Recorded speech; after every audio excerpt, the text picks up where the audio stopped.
হে আল্লাহ, আমাদেরকে দুনিয়া ও আখিরাতের জন্য কল্যাণকামী করে গড়ে তুলুন। আমিন।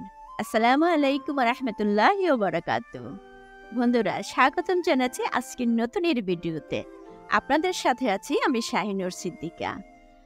আর আজকের ভিডিওতে শেয়ার করব সারা দিনের কাজকর্মের মাঝে আমি ইন্ডাকশন চুলাটা যেভাবে পরিষ্কার করে নিই, এবং চুলাটা এখনও প্রায় 2 বছর ধরে ইউজ করার পরও যেভাবে নতুন আছে, সাথে থাকলে সেটা পুরোটাই দেখতে পারবেন ঘরে আমার অসুস্থ মেয়ে যেভাবে আমাকে কাজে হেল্প করছে সেটাও। আর ভিডিও দেখতে দেখতে কোথাও যদি আপনার ভালো লাগা কাজ করে থাকে, তাহলে আমাকে চ্যানেলে একটু লাইক দিয়ে কমেন্ট করে শেয়ার করতে পারেন। সাবস্ক্রাইব করে আমার পরবর্তী ভিডিওগুলো দেখিয়ে আমাকে উৎসাহিত করতে পারেন। সকাল থেকে নাস্তা দিয়ে শুরু করেছি। আমার ঘরে পরোটা, চা এগুলো তো সবাই জানে নিত্যদিনের সঙ্গে। আর আমার ওসিবের আব্বু সকালে ডিম থাকে, আর মেয়ের জন্য যা যা করিনি ওসিবের জন্য, মানে পর্যায়ক্রমে সকালের ব্যস্ততাটা এভাবেই কেটে যায়। কখনো পাউরুটি দিয়ে, কখনো বিস্কুট দিয়ে। আর আমার সবসময় পরোটা দিয়ে চা দিয়ে খেতেই ভালো লাগে। ফ্রিজে মাংস ছিল, মেয়ের জন্য সেগুলো গুছিয়ে নিচ্ছি। যে মেয়ে কাজে যাবে বলছে, তার জন্য তাকে এগুলা রেডি করে দিচ্ছি। কাজে যে যাবে বলে রেডি হয়েও কাজে যেতে পারছে না, কেননা তার শরীরটা খারাপ। কিন্তু প্রতিদিন সকাল থেকে ওঠার পর সে একবার প্রস্তুতি নেয় যে আম্মু আমি আজ কাজে যাব। কিন্তু তারপর হয়তো একটু ওঠার পর শরীরটা এমনই দুর্বল লাগে আর যেতে পারে না। আমি তারপরও দেখে আমার মেয়েকে অবাক হচ্ছি যে অসুস্থ থাকার মাঝেও সে কত ইম্পর্টেন্ট দিচ্ছে তার কাজকে, তার লেখাপড়াকে, সব ক্ষেত্রেই। অসিবের জন্য আজ নুডলস করে নেব। অসিপি পানি নুডলসটা, এটা সে পানি নুডলস বলে, এইভাবেই অর্জন করে নেই। আর স্টিলের বাড়িতে দিই যেহেতু তাড়াতাড়ি ঠান্ডা হয়। আমি ইউটিউবে সবসময় কিছু না কিছু শিখতে চাই। যার ভিডিওতে দেখি, যার ভিডিওতে যেটা নতুন মনে হয়, আমার মতো করে আমিও সেটা করে ফেলি। অসিবের আব্বু তো তরমুজ প্রেমী। একটা গত ভিডিওতে দেখেছিলাম আমাদের শিশির বনসোনা সুন্দর করে তরমুজ কাটাটা দেখিয়েছে। আমি 2টা ভিডিও শিশির থেকে শিখেছি। আর আমার কারো কাছ থেকে কিছু শিখলে না, সেটা স্বীকার করতে একটুও দ্বিধাবোধ লাগে না। আমি গর্ববোধ করি যে আমি তার কাছ থেকে সেটা শিখতে পারছি। আর এইভাবে যে শিশির যে 2টা কাটা দেখাইছে, 2টাই আমি করেছি। আলহামদুলিল্লাহ, 2টাই আমার কাছে ভালো লেগেছে এবং সহজ মনে হয়েছে। আর এই কাটাটা যখন আমি কেটে আমার মেয়েকে দিলাম যে দেখো তো এটা কেমন হয়েছে, আমার মেয়ে বলে ওয়াও, দারুণ তো আম্মু আইডিয়াটা। আমি বলি কি, এটা তোমার শিশির আন্টির কাছ থেকে শিখছি। বলে কি অনেক ভালো হয়েছে। আর অসিবের আব্বুকে যখন দিই এভাবে সাজায় গুজে, বলে কি এতই সাজায় গোজার কি দরকার আছে, কোনো রকম হইলেই তো হইল। আর আমার কেন জানি না সবসময় মনে হয় আমার খাবারটা কেউ যদি একটু সাজিয়ে গুজিয়ে সামনে দেয়, আমার খুব ভালো লাগে। কেউ এটাকে পছন্দ করে, কেউ করে না। আমি শিশিরের 2টা তরমুজ কাটাকেই ফলো করেছি। আলহামদুলিল্লাহ, 2টি আমার কাছে ভালো লেগেছে, সহজ মনে হয়েছে। শিশির না, আমার যে কোনো মানুষের যে কোনো কিছু আমার ভালো লাগলে সেটা আমি ঘরে ট্রাই করি, এবং সেভাবে করলে ভালো লাগলে সেটাকে আমি আয়ত্ত করে রাখি। এই যে বললাম না, সাজে গুজি এভাবে আমার মেয়েকে দিছে। আমার মেয়ে তো ভীষণ খুশি হয়েছে। আর রান্না শিখি আইডি থেকে মুর্শিদা আপুয়া আমার ছেলেকে দেখতে চেয়েছিল যে তোমার আইডিতে যে ছবিটা আছে এটা তোমার কোন ছেলের, আমাকে একটু দেখাবা। এই যে এটা ওয়াসিবের, আমার আইডিতে যে ছবিটা আছে সেটা আমার ছোট ছেলে ওয়াসিবের ছবি। আর এই যে দেখেন, উনি কিন্তু দোষটামি এমনই করে, আমার 3টা ছেলে মেয়ে, বড় 2টো কখনোই ক্যামেরার সামনে আসতে চায় না। আর অসিবও যদি কখনো মনে করে যে তাকে আমি ভিডিও করছি, ক্যামেরাটা সামনে নিচ্ছি, যে স্বাভাবিক অবস্থা থাকে তা থেকে অন্যরকম হয়ে যায়। সুন্দরভাবে যে তার একটা ছবি নেব বা ভিডিও করব, এটা কখনোই করে না। এই যে দেখেন, আমি বলছি আব্বু একটু চুপ করে দাঁড়াও তো, সে নাচতেই আছে। আমার 3টা ছেলে মেয়ে, একটা ছেলে মেয়েও ভিডিওর সামনে আসতে চায় না। আমি জানি না কেন, বড়গুলো তো একদমই না। ইদানিং দেখছি অসিব এরকম করতেছে, ভিডিও কিছু একটা দুষ্টামি বা কিছু একটা করতেছে, সেটি যখন শেয়ার করব তখন অসিব এখান থেকে দৌড় দেয়। আচ্ছা, যাই হোক, বুঝিয়ে সুঝিয়ে মুর্শিদা আপুকে উদ্দেশ্য করে আর যারা যারা আমার ছেলে মেয়েকে দেখতে চেয়েছে ওদেরকে তো দেখাবো না, এই যে অসিবকে দেখিয়ে দিলাম। আলহামদুলিল্লাহ, অসিব এখন সুস্থ আছে, ঠিকঠাক মতো খাবার দাবার সবই করতেছে। তো অসিবকে খাইয়ে টাইয়ে আমি যখন কি যেন কাজ করতেছিলাম, হঠাৎ করে বারান্দাতে আসলাম। এই যে দেখেন অসিবের কাণ্ড। আমার কোন একটা আইটেজে একটা বোন আমাকে প্রশ্ন করেছিল যে তোমার যে গাছগুলি আছে এগুলো কি তোমার বিবি নষ্ট করে না? না, আগে ওয়াসিফ একদমই নষ্ট করতো না। আর ইদানিং এরকম হয়েছে চুপি চুপি বারান্দাতে যে যে আমার অনেকগুলা গাছ নষ্ট করে ফেলছে। আমার মেয়ের রুমে যে গাছ ছিল সেগুলো টেনে টুনে সিস্টে কি করে বারান্দা দিয়ে ফেলে দেয়। আর আমি যখন বললাম যে তুমি এতগুলা গাছ কেন নষ্ট করছো আম্মু, দেখেন কি সুন্দর করে গায়ের জামা টামা খুলে এখন কিন্তু রীতিমতো ভার্সিটির স্টুডেন্ট হয়ে গেছে। সে রীতিমতো লেখাপড়া করতে বসছে, দেখছে এরকম করে ডান হাত বাম হাত। আর এই যে কোন ফাঁকে যেন ওয়াসিফ ঘর থেকে পানি এনে বিছনায় ফেলছে। এর জন্য আমি তোষকের উপর জাজিমের উপর যাই বলেন না কেন সবসময় একটা কাঁথা দিয়েছি, মোটা কাঁথা, তার উপরে চাদর দিই। জানি সে পানি টানি ফেলে এরকম একাকার করবে, আর পানি ফেলে আবার সেটা শুকানোর জন্য বিছনাটাও সে কিন্তু গুছিয়ে রাখছে। এই হয়েছে ক্যামেরার দেখেন যখন অগোছানো ঘর থাকে। আমি যখন বললাম যে বাবা আমি তো এখন কাজ করছি, তুমি কেন আমাকে ডিস্টার্ব করছো, সে লুকিয়ে আছে, বলে আমি লুকাই লুকাই লুকাই। এই দেখেন জানালার পর্দার নিচে কিন্তু লুকিয়ে আছে, জামা টামাটো খুলে ফেলছে মাঝে মাঝে। এর জন্য আমি ওকে ছেড়ে দিই যে যেভাবে আছে সেভাবেই থাক, আমি নিশ্চিন্তে কাজগুলো করে নিই, তারপরে সব কাজ শেষ করে ওকে গুছিয়ে নিই। এই যে ওর বাবা এবিসিটির যে অক্ষরগুলা এগুলা এনে দিছে, এগুলা দেখলে না। আর কার কার ঘরের ফার্নিচার গোছাতে হবে বলেন তো? এই যে ফার্নিচার সরাতে হবে, যদি কোনো লোক না পান আমার ছেলেকে ডাকতে পারেন। কোনো ফার্নিচার ছোটোখাটো যেগুলো সে নড়াতে পারে একটা জায়গায় রাখে না, কোনটা যে কোন জায়গায় রাখে। আর এটা নিয়ে ওয়াসিফের আব্বু যখন রাত্রে আসে খুব বলে এটা এখানে কেন, সেটা এখানে কেন।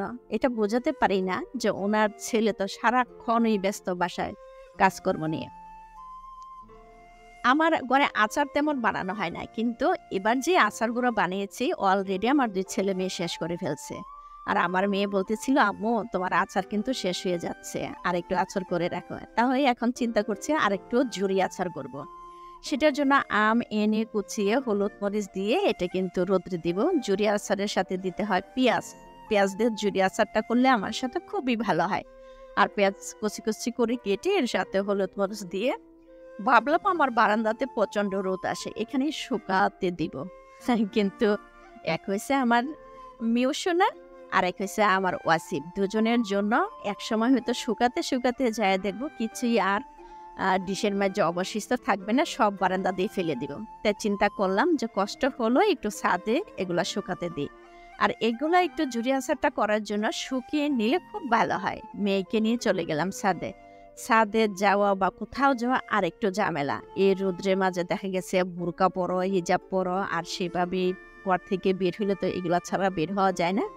আর এর জন্য কিন্তু সহজে আমার ছাদেও যাওয়া হয় না। কিন্তু আজকে ওয়াসিফের কথা চিন্তা করে মেয়েকে নিয়ে আস্তে আস্তে ছাদে যেয়ে এগুলা শুকাতে দিয়ে আসলাম, যে সারাদিন যদি রোদ্রটা লাগে হয়তো শুকিয়ে যাবে। আবার এও ভাবতেছিলাম আমি যদি ভুলে যাই যে এটা ছাদে আছে, বৃষ্টি আসার সময় যদি বৃষ্টি আসে তাহলে কিন্তু এগুলাতে পানি উঠবে। ভাগ্যিস তারপরে কিন্তু ভুলি নাই। এই যে কে যেন আবার মরিচও শুকাতে দিয়েছে। বড় ছেলে যখন কলেজ থেকে আসলো বিকেলে কিন্তু তারপর আবার নিয়ে আসলাম। অলরেডি এগুলা ছাদে দিয়ে চলে আসছি। দুপুরে রান্না করব, আজকে মুরগির মাংস রান্না করে নিচ্ছি। তখন মেয়ে বলল আম্মু আমার না ভাত বা তরকারি এগুলা কিছু খেতে ইচ্ছা করছে না, মনে হচ্ছে অন্য কিছু খাই। মেয়েকে জিজ্ঞেস করলাম যে তুমি কি খেতে চাও, বললো কি যদি একটু স্যুপ হয় আমার মনে হয় খেতে ভালো লাগবে। এখন সে সুস্থ হয়েছে আলহামদুলিল্লাহ, জ্বর নাই, কিন্তু মানে রুচিটা নাই আর শরীর দুর্বল। এই যে বললাম না ওর অফিসে যাওয়া করেও যাওয়া হচ্ছে না। তো আমি বললাম এখন তো আমি রান্না করব, তাহলে কিভাবে কি, যেহেতু আমি এক চুলায় রান্না করি। তা অহনা বলল যে ঠিক আছে তাহলে তুমি রান্না করো, এই ফাঁকে আমি স্যুপটা রেডি করে নিই। আমার মেয়ে পর্যায়ক্রমে চিংড়ি মাছ নিয়ে, চিকেন নিয়ে, মানে যেভাবে স্যুপ তৈরি করে সবকিছু কিন্তু নিজে নিজে করে স্যুপটা তৈরি করে নিজে খেয়ে নিও। আলহামদুলিল্লাহ অসুস্থতার মাঝেও দেখা গেছে ছেলে মেয়ে যখন এই ধরনের ছোটোখাটো হেল্পগুলা করে না তখন মনটা ভরে যায়। এখানে নিয়েছে ডিমের কুসুম নিয়েছে 2টা, মাশরুম নিয়েছে, চিংড়ি নিয়েছে, চিকেন নিয়েছে। মানে ওর যেভাবে খেতে ইচ্ছে করছে, আদা কুচি নিয়েছে কিছু, আর tomato sauce, chilli sauce, soya sauce. ও বললো যেহেতু আমাদের চুলা একটা বা এটাতে অনেক সময় লাগবে, যে আম্মু এই প্রসেসেও করা যায়, আমি এইভাবে করে নেব। মানে তার কাছে যেভাবে সহজ মনে হয়েছে স্যুপটা কিন্তু শেষ হবে চিলি সস, সয়া সস, সব সস দিয়ে লেবুর রস দিয়ে তারপরে কিন্তু এটা লাস্টে কর্নফ্লাওয়ার গুলে দিয়েছে। এগুলা দিয়ে কিন্তু সব মাখা-চাখা করে তারপরে একসাথে স্যুপটা বসিয়ে দিয়েছে। আ একটু মরিচের গুঁড়া দিল, তারপরে স্বাদ অনুযায়ী একটু চিনি, লাস্টে গোলমরিচ দিবে আর লেমন দিয়ে ওই পাতাগুলা দিবে।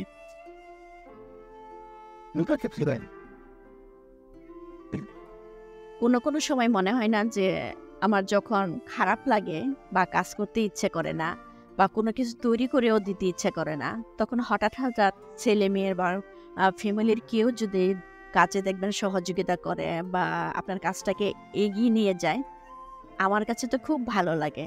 আর এই যে এভাবে সবগুলো উপকরণ একসাথে দিয়ে এটা ১ লিটার পানির মাঝে, মানে ১ লিটারে আমাদের হয়তো ৪-৫ জনের হয়ে যাবে, এই পরিমাণে যা লাগবে সবকিছু দিয়ে কিন্তু স্যুপটা সে নিজেই তৈরি করে নিল। আর ফাঁকে দিয়ে কিন্তু অলরেডি কিন্তু আমার দুপুরের গরুর মাংস বা ভাজি কি ছিল আমি এগুলা করে নিয়েছি। করে নিয়ে অসিফকে মাঝখান দিয়ে খাইয়েতেই ওকে ঘুম পাড়ানোর জন্য নিয়ে গেছে। আর এদিকটা মেয়েটার স্যুপগুলো তৈরি করে নেওয়া।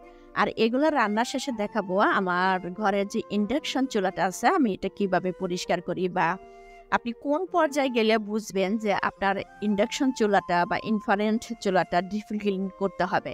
আছে না যে প্রতিদিন হয়তো নর্মাল আমরা পরিষ্কার করি, কিন্তু কখন এটা করতে হবে মানে ডিপ ক্লিন সেটাকেও আপনাকে বুঝে নিতে হবে।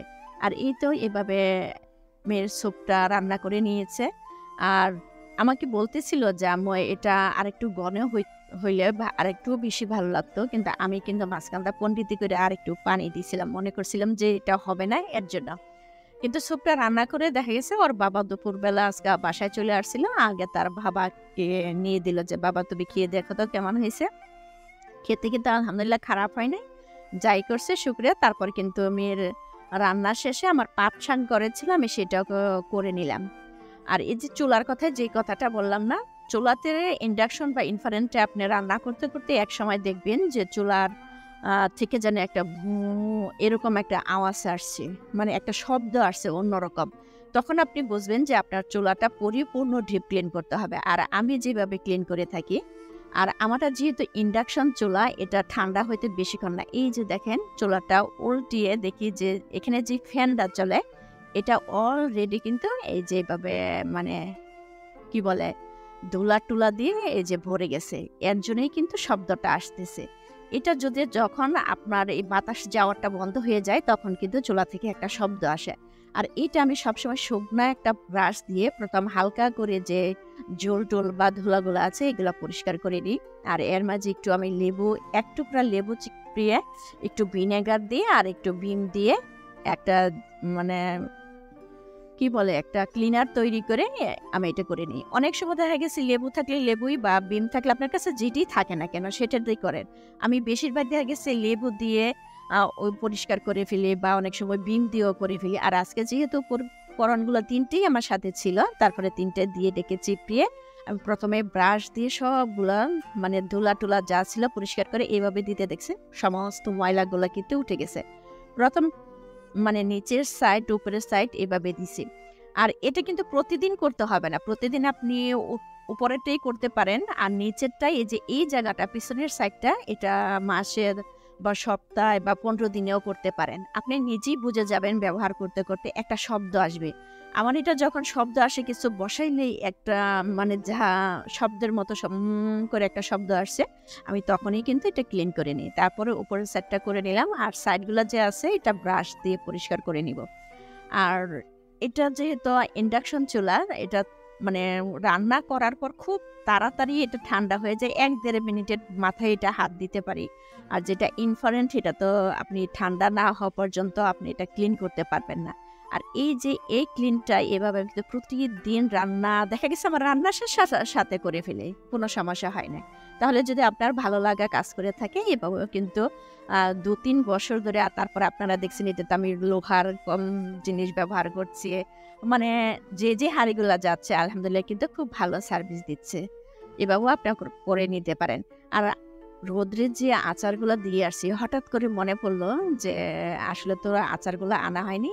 তখন প্রায় আচারের শেষ সপ্তাহ। আমার ছেলেকে বললাম যে, "বাবা, উপরে তো এরকম, এরকম আচারগুলো দেওয়া আছে, তুমি একটু নিয়ে আসো।" ছেলে নিয়ে আসছে, দেখেন শুকিয়ে কিন্তু অলরেডি কিন্তু যেটা ভর্তা বলে না, আম ভর্তা, একদম শুকনা হয়ে গেছে। এটা অন্য একদিন আপনাদের সাথে আচার করে শেয়ার করব। ফ্রিজে এগুলো উঠিয়ে আমি রেখে দিব। মানে আমার যে পরিমাণে না শুকানোর দরকার ছিল অলরেডি আলহামদুলিল্লাহ পুরোপুরি না হইলেও 80% হয়ে গেছে। আর ভিডিও দেখতে, দেখতে যদি এ পর্যন্ত আমার সাথে থেকে থাকেন, আপনাদের জন্য জানাচ্ছি অনেক, অনেক শুকরিয়া ও ধন্যবাদ। আর আমন্ত্রণ জানাচ্ছি সামনের ভিডিওগুলোতে দেখার জন্য। আর এতক্ষণ যে আমাকে সময়গুলো দিয়েছেন, আমি আল্লাহকে বলব, হে আল্লাহ, আমার এই প্রতিটা আম বোনকে, ভাইকে তুমি কল্যাণকর নেক হায়াত দান করো। সুস্থভাবে বেঁচে থাকার দিনটাকে তার সামনে নিয়ে আসো। ভালো থাকেন। দেখা হবে আরেকবার। আসসালামু আলাইকুম ওয়া রাহমাতুল্লাহি ওয়া বারাকাতুহু।